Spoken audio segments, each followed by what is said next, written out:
everyone. Welcome to the Ashley Barlow Company podcast. I'm Ashley Barlow, your host. If you are a parent, a teacher, or someone who works at a school, or you're a community member, a volunteer, or a staff member at an organization that supports people with special education plans, a coach, a tutor, or even a grandparent, you're in the right place. Sit back with an ice cold glass of lemonade, put on your walking shoes and grab some headphones, roll down the windows and cruise. Ready, set, go. Educate, advocate, collaborate. Hi, Sarah. Hi, Ashley. I'm so excited to introduce you to my friends. Everybody, this is Sarah Platenberg. Sarah is an educational advocate. She was a teacher. She has taught in Illinois and in Virginia. She now works as an advocate at a firm that is called Educational Advocacy and Consulting. And the firm has offices in Naperville, which is in the Chicago area, as well as in Northern Virginia, in the DC area. Sarah has 3 boys. All 3 of them are on IEPs for specific learning disabilities. And Sarah's oldest son also has type 1 diabetes. So Sarah sees special education as a parent and as a teacher. She can look in the lens and see things from both sides of the table. So I'm so excited to have Sarah here. And what we're going to talk about today is starting off the school year on the right foot. So Sarah's got some tips for us. We're going to start kind of wide and we're going to dig a little bit deeper on each of them. And at the end of the day, I hope that this helps us all start off the year after year on the right foot. So Sarah, welcome. Thank you. I'm so excited to be here. Well, I'm excited to have you. Sarah and I have been friends for a couple of years, and she's the girl I call if I've got a question, especially about a specific learning disability. So this is really fun. Well, I'm excited to be here. Thank you for having me. I'm so excited to get more messaging out. Our goal is always to impart onto parents what we know and try and help as many students as we can. So I'm very excited to be here. Good. Okay. Well, let's start off, if you can, Sarah, and we're talking about starting the school year off on the right foot. So that's, we're recording this right now in September. Actually, it's Labor Day weekend. Lots of schools are probably starting on Tuesday. And I think it's worth mentioning also that we are recording this during the COVID-19 pandemic. So while the theme of this will be starting every school year off on the right foot, it's hard to live in this environment right now and not to mention a couple of specific things about COVID. So no matter when you're listening to this podcast, you might be thinking, oh my gosh, that was years ago. Hopefully we will be in that position soon. But this will apply to every school year also. So Sarah, are there some just general tips that you can give people, kind of categories of big themes that will help parents start the school year off on the right foot? Oh my goodness. Yes, that is, I think, probably one of the most important topics to cover as we're starting the school year is really looking out for how we can get students starting the school year in the positive, right? And really being proactive to set students up for success.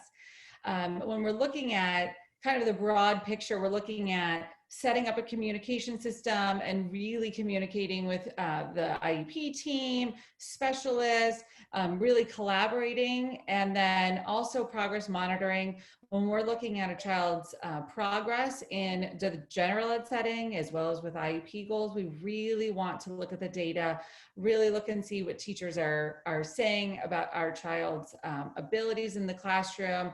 Then we can compare them to what we're seeing at home. So we really have to understand what progress monitoring should look like, and then what we see at home. And so I'm going to talk a little bit about what to be looking for and what questions to ask. And then also I'm going to talk about how do we get involved as parents? How can we make sure our child, I always say, stays on the rails, right? Is moving forward and that we're not losing ground. And like Ashley was saying, in the midst of a pandemic with COVID, I think that all parents, including myself, are grappling with the best ways to support our students at home. And we're all very much more aware of where our child may be struggling. And so I'm going to talk a little bit about that. And I hope that this can at least help you get your foot in the door and start the school year off more successfully. Yay. Okay. Well, I mean, those are three kind of big things, right? We're going to talk communication, we're going to talk progress monitoring, and we're going to talk about being involved. So let's dive a little bit deeper in. So with communication, is there anything that you recommend that parents talk to the school about before the school year starts? What should that communication look like? So again, in the midst of COVID, it looks a little different this year than it generally does, because our firm, and I'm aware most other advocacy firms, most advocates just in general are encouraging parents to take their own data. So if over the last 6 months you have taken data, you've jotted down observations, you've taken note of how your child is doing with learning at home, regression, new areas of need. If you have collected any of that information, we absolutely are encouraging you to send that on to the school. What will likely happen with that information is it gets folded into the present levels within the IEP. And it's going to be really important as we're heading into this 2020-2021 school year that we are documenting how this very long break from the typical school day has impacted our students. And so if you are heading into the school year and you haven't already, I encourage you to reach out to the school and let them know I really need to update the present levels within my child's IEP. And I have input to share. Within the IEP, it is always required to include parental input. I think that that's an okay place to put some of this information, but my recommendation is to use your data in what's the present level. So for instance, if you see a regression in reading, make sure that that's noted in the reading section of the present levels, and it doesn't all get just kind of all put into the parental input section, because my fear is that it will get glossed over, unfortunately. You know, I think that's a really good point, because in some states don't even have parental input sections, but when they do, it's disjointed because there's a present levels for reading or for the reading goal, and then there's this parent interest statement that comes in at the end or is attached as a document to the IEP or whatever.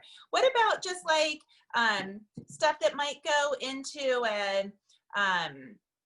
like an All About Me kind of book? I mean, do you have your clients send All About Me books or like into summer emails with changes in medication and summer interest and social activities and that kind of thing also? Absolutely. Yes, we do all of those things. So we do a lot of summer interest, like you said, All About Me, but for many of my clients, especially clients who have more substantial kind of unique characteristics, we always schedule, and I call them just that, like a get to know you kind of meeting. It's very informal usually. Typically it's the case manager, the classroom teacher, the parents, maybe an administrator is there, but it's an opportunity for the parent to really explain what it is that the school needs to know about their child.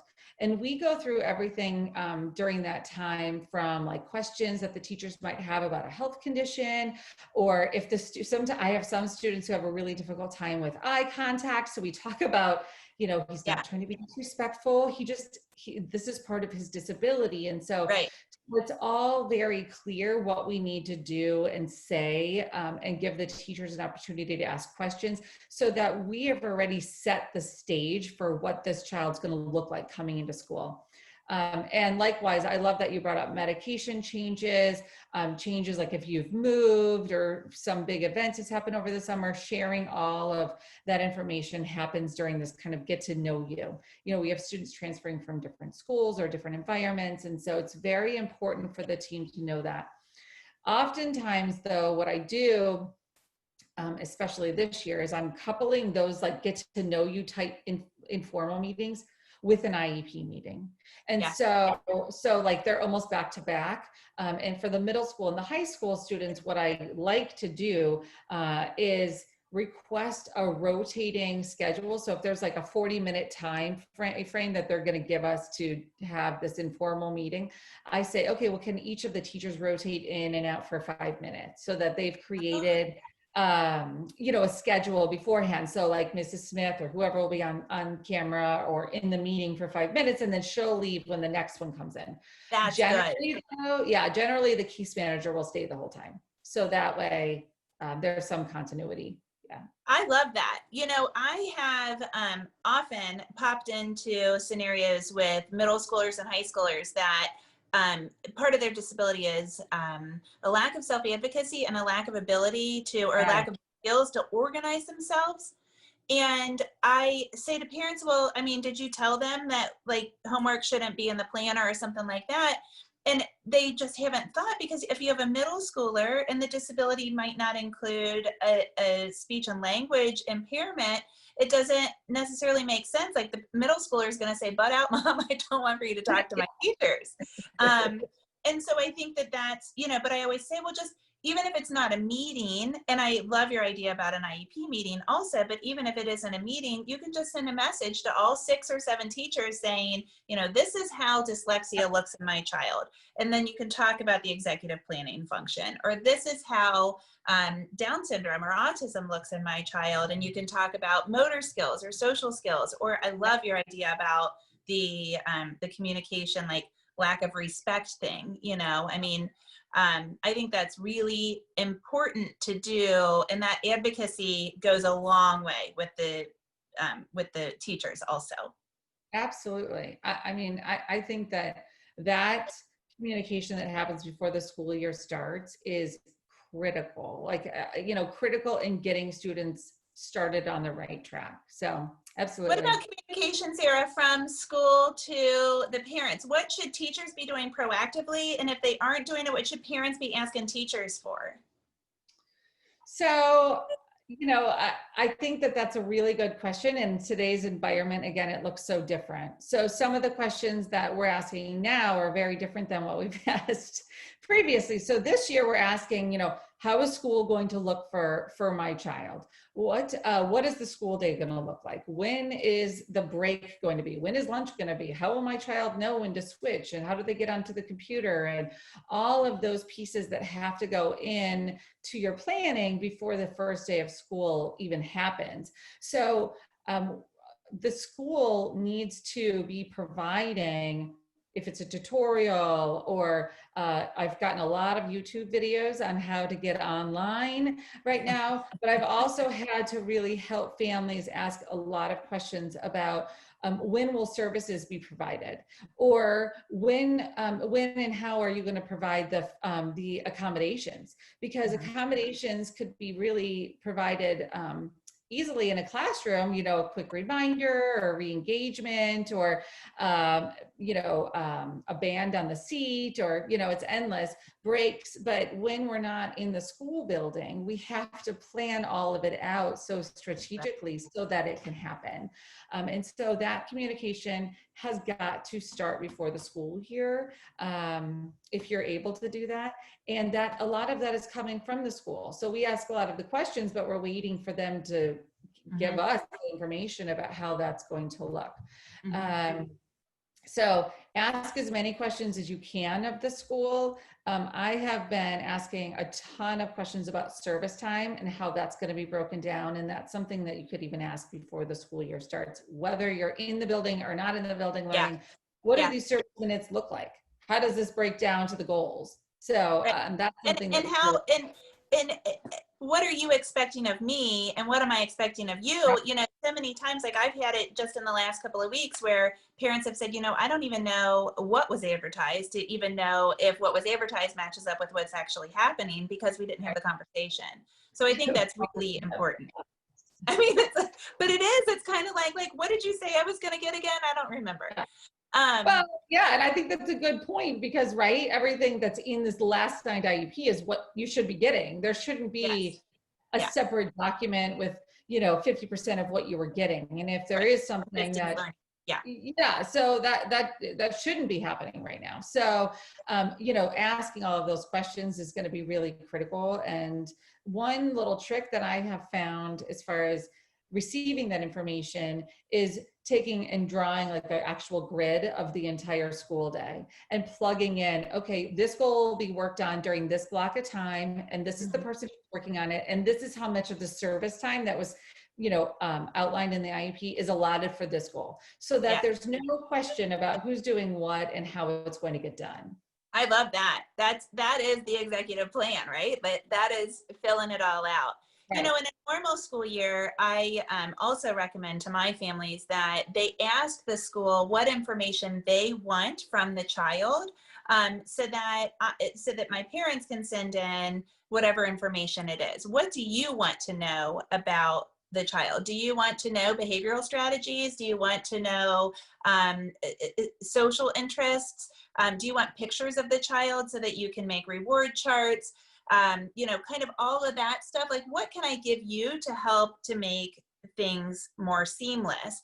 And what I always explain to people, because, like you, I was a teacher too. And I think back to some of the children that I had that struggled so much. And there was always a big aha moment. Like, there was always something that I thought, oh, that explains so much. And it could have been a diagnosis that I didn't know about. Oh my God. Or a social thing, like a child that had a parent pass away or something like that, where if I, as a teacher, had known, I would have acted differently as the child's teacher. And so one example that I can think of very easily was I had a child in my class that had a tic. And the parents did not know that the child had a tic, but the prior year's teacher had talked to the parent about it. And I thought, gosh, I wish that I had known, because the child was speaking out very, very, very consistently. And for the first 2 or 3 weeks of school, I would say, okay, not really your turn to talk right now. Well, I mean, if it's involuntary, I would have treated it differently, Sure. And so I think if we can communicate those things, that's really important. And the last thing that I'll say to that is, so many children are incapable or have a lot of trouble communicating their interests and their activities, their day-to-day kind of things that they like to do. And if teachers don't know that, if they don't know that you play on the basketball team or that you like boats or that, all those things, then what are you going to write for your journal entry if somebody's helping you with your journal entry? What are you going to put on that reward chart if you don't know what you like on the playground? That kind of thing. So I think it's really important, right, Sarah? Oh, everything you're saying is what we do every year, right? As parents, because we know to do that. And as we were teachers, and so we're doing that. And that's the information I think so many parents really need to know is, teachers want to receive this information. And we work very, very collaboratively with schools, but this year I have been saying we have to give more information than the school even thought they needed about our children. Right. And so that collaboration is so critical right now. And I've been telling my clients, like, we're going to go to the table and we're going to come with a solution. So we're not going to come to the table and say, you know what, Johnny struggled for 6 months and now what are we going to do? We're going to come to the table and we're going to say, Johnny really struggled and it was really, really difficult for him, but here's what's working for Johnny. And here's what I think we need to do to get him back on track. And so that we can really collaborate and figure out the best way to support Johnny's needs, whatever they might be. So yeah, I totally agree. And some of our students are stretched so thin, right? So after school, they have 4 different therapies, or they're on 3 different sports teams, or they have a divorced family setting. And so they're going to mom's house one day and dad's the other. And all of those pieces of information go into how we build programming and how teachers can support students best. So I agree with you 100% before the school year starts, even just to share that information. Yeah. I love that. I think that's really, really cool. So what do we do in a normal year when we aren't in a health pandemic and we aren't educating children at home or remotely or in a blended situation and all these different situations that we have in 2020? What should parents do when they get that IEP? Now, it might have come in May, it might have come in December, but we're starting the school year off. We're going to start on the right foot. What do we do when we get that IEP? How can parents be involved with that document so that they do start the school year off on the right foot? Well, I think that's a really important question. We all know how intimidating an IEP can be. Hopefully, when the parent has received the IEP, they have already collaborated on some parts of the IEP. So if it's an initial IEP and you're receiving it for the first time and it's in a draft form, then you're in a totally different place of the process than you are if it's, you're the third year in and we've already been tracking progress, and then you get a new draft and you're looking at it. So if you are just starting this though, or if you are a seasoned parent, the first thing that you have to do when you get your IEP is read it cover to cover. I mean, from the very first page to the very last word on the last page, because we want to make sure that the IEP is exactly how it was discussed and that you have all your questions answered. There is a lot of jargon in an IEP. And that's why it's overwhelming, because it's like a different language. I always say it's a different language. I don't know about you, Ashley, but Yeah. I feel like yes, there's a ton of acronyms and there's just so many terms that are thrown around and it gets overwhelming. And so understanding what you're reading is key to being able to support your child. So the first thing you're going to do is you're going to read it cover to cover. Then you're going to look at it and you're going to make a list of any questions you have about it. So maybe the present levels don't reflect what you recall you talking about, or the data doesn't reflect what you received last year. And then you're going to look and make sure that you understand the goals and that they reflect whatever it is you discussed.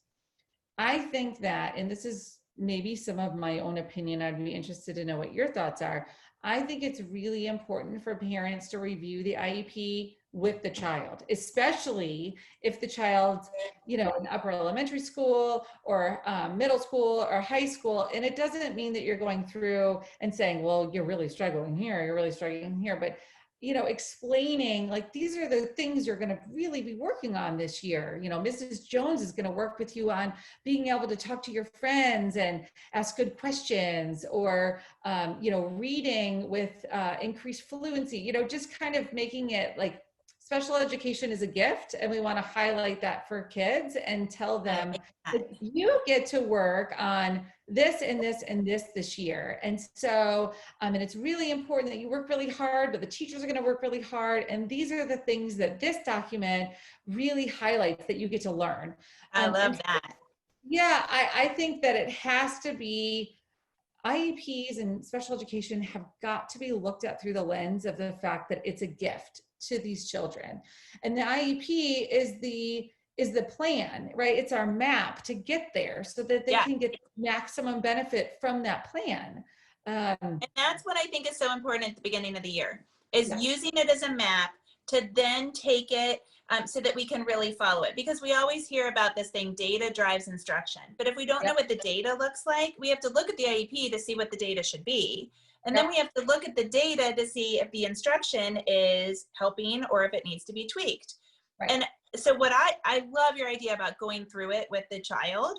And I do think that should be the first thing, if the child is able to advocate for him or herself, and regardless at the child's learning level. I love that idea.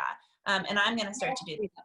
But they think though that like, sometimes students get the idea like they're getting pulled out of the room because they're in trouble or it's a bad thing. But if we just tell them, this is a special gift, you get to do this, I think that it sets them up to understand that this is really a fantastic, amazing opportunity for them that they get to take advantage of. And so like what you were saying though, with the goals too, and this is not something I think we would discuss with our children, but understanding how that data collection is happening. So if the goal says, 4 out of 5 times in a month, well, then as a parent, you have to know that that goal is going to be run 5 times in a month, and that you can at any point request to see the data. So understanding what the goal means, and that there are actually pieces of language in each of the goals that the school then knows our indicators for, oh, I have to run this goal 5 times in a The month. indicators. 10. Yes. Yes. Yes. Yes. So You know what I do? what do you do? I go home with my IEP document, and I like stuff simple. So I go home and I write down all of the goals. Like, Yep. and I don't write it like Jack should, blah, blah, blah, exactly. But I just write like addition problems within Yep. 20, 80% in 4 out of 5 trials. I write that. I just write like very basic so that I know what it is. And I put that on the fridge. And Okay. then I have this little cart that I keep near my kitchen table, and it has kind of like the supplies for stuff so that I can just hit stuff if we have a second, I Yep. mean, we don't do it often, but I go to the goals and I think, okay, yeah, we've worked on that this week. We haven't worked on this. And this isn't a normal year, this year in 2020, we've done everything. But then I can look because I need it in front of me. I need it accessible. I need it there all the time. And I need the materials there. Yep. And then I progress monitor during the year, but I don't really progress monitor. What I do is I set my phone up against the napkin holder on the kitchen table in selfie mode, and I hit record, and I go through math problems with him, or flashcards or whatever it is.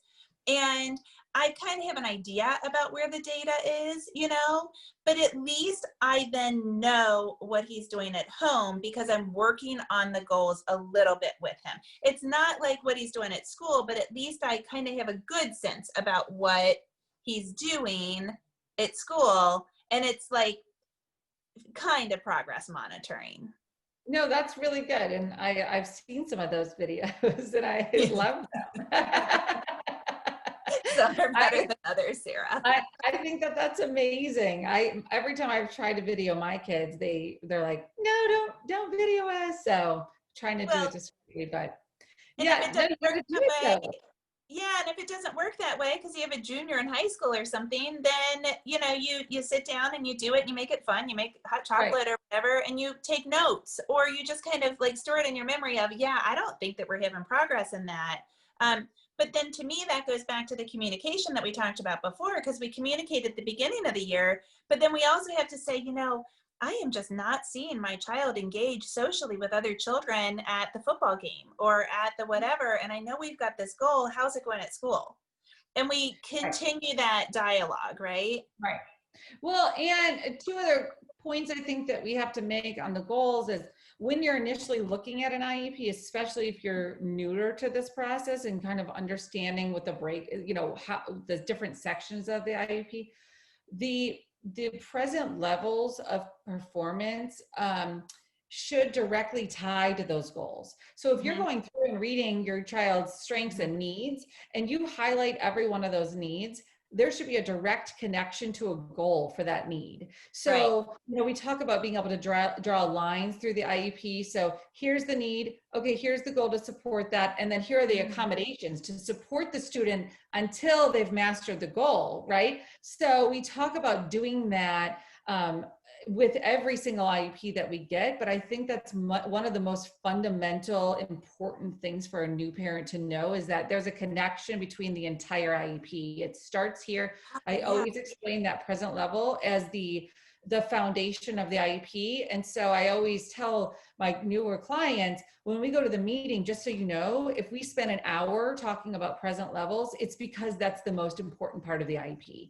The rest of the IEP will not fall into place and cannot be strong if we don't really understand where it's starting, right? I love the idea of the draw a line through the IEP. So it's almost like present levels, and then this line goes through it. And then the line continues through the goal and then continues through the supports that are going to make that goal happen. Yeah. That's so they're awesome. all connected. It's a connection. Yeah.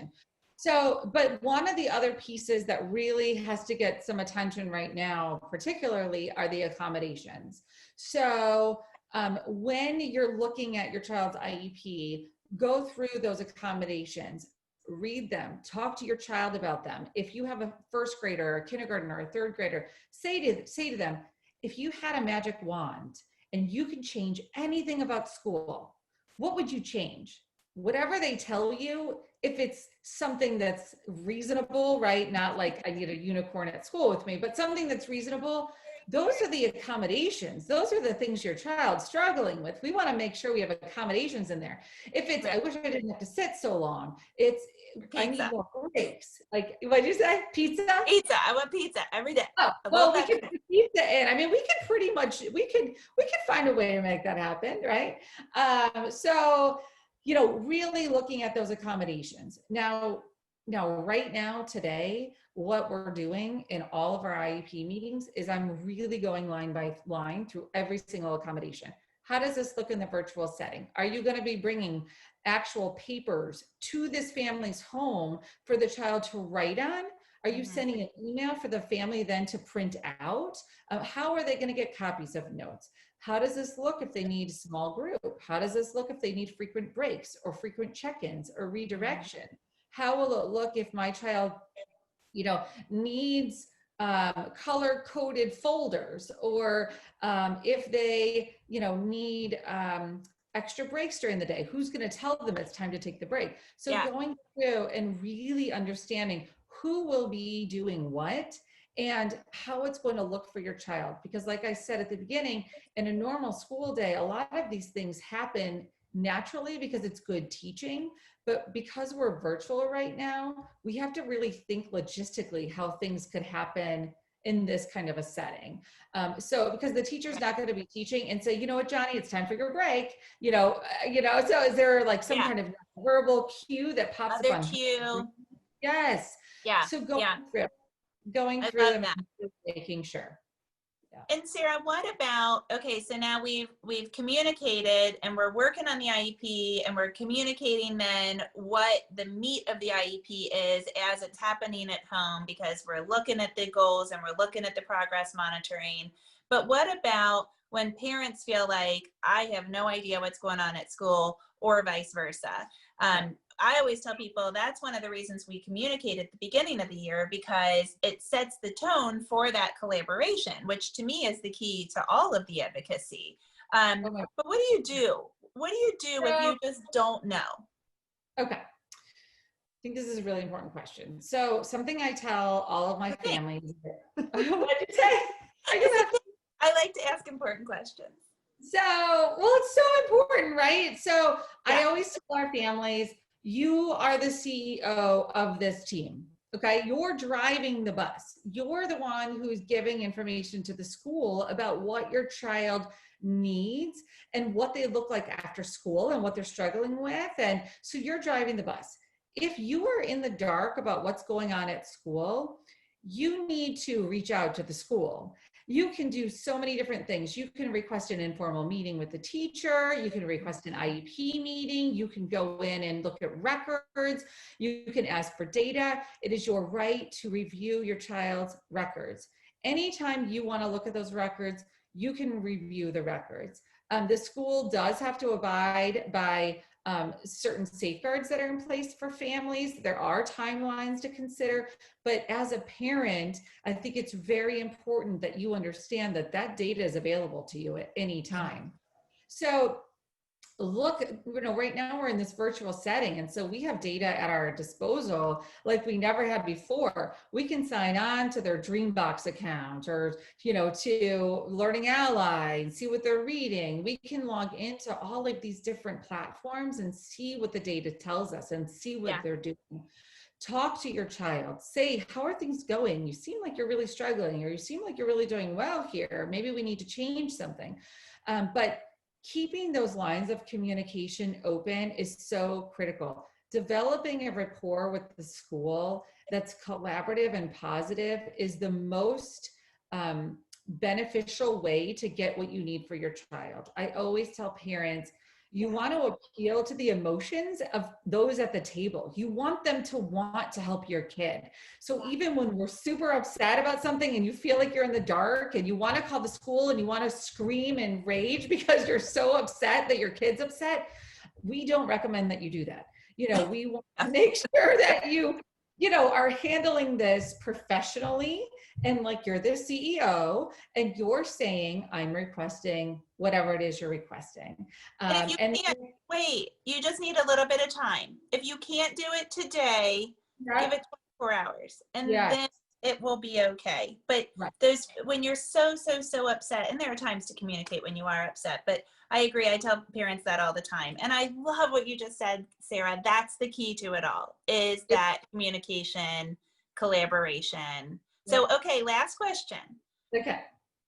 Everybody, people will listen to this at different times. And so the question is, when's it too late? When, if it's November and I'm just now listening to this and Sarah says, oh, I need to communicate, I need to tell them about this, I need to start looking at progress monitoring, I need to get more involved at school, is it too late?